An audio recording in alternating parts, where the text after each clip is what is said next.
C'est déjà demain.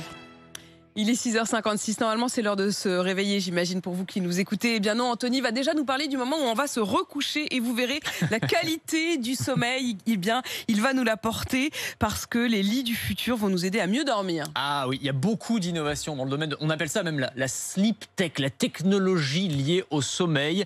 Et effectivement, les lits de demain, ils vont nous chouchouter, ils vont être de plus en plus intelligents, ils vont analyser la qualité de notre sommeil, ils vont même ajuster leur position en fonction de comment on dort pour qu'on soit le plus confortable possible. Ça, c'est le motion mattress, ça s'appelle. C'est un lit dont le matelas est bardé de capteurs électroniques, capteurs de pression. Donc, il analyse la façon dont on est positionné. Et en fonction de ça, vous avez des petits coussins qui sont sous le matelas, qui vont se gonfler, dégonfler pour que la colonne vertébrale soit toujours la mieux alignée possible. Vous avez des lits qui vont apprendre de vos habitudes, l'heure à laquelle vous allez vous coucher. Quelques minutes avant, hop, les draps vont se réchauffer. Et la température à droite et à gauche va pas être la même en fonction des préférences de vous et de votre conjoint, par exemple. Coucher, Pas mal. On garde ça, on garde. Vous me faites rêver même des lits qui vont communiquer avec les appareils connectés de la maison. Donc, par exemple, il comprend que vous allez vous réveiller et il envoie un message à la cafetière.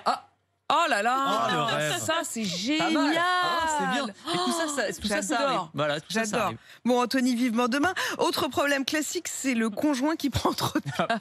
Même oui, ça, classique. il s'en occupe Oui, maintenant. Le lit anti-envahissement, ça aussi, c'est en train d'arriver. Alors, c'est Ford. Comment ça se passe? C'est des charges électriques? C'est des tapis roulants. Non, il vous fait divorcer. C'est une barrière.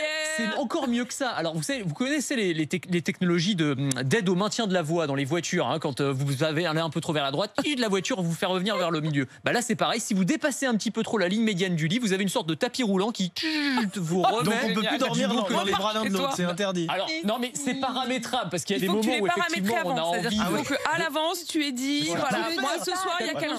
Tu le dis pas à ton conjoint, il sera surpris. Disons, mais c'est un signal très clair que t'envoies par contre. Là, c'est vraiment, tu vois, là, il n'y a pas de doute si tu veux. Et c'est Ford qui travaille sur ces projets. Exactement. En fait, ils injectent des technologies des voitures dans les objets de la vie quotidienne. Bon, c'est un prototype pour l'instant. On ne sait pas si ce sera commercialisé un jour. Et peut-être qu'un jour, il y aura aussi un lit anti-ronflement, mais ça sera pour une autre fois. Je vous en parlerai, je l'ai testé.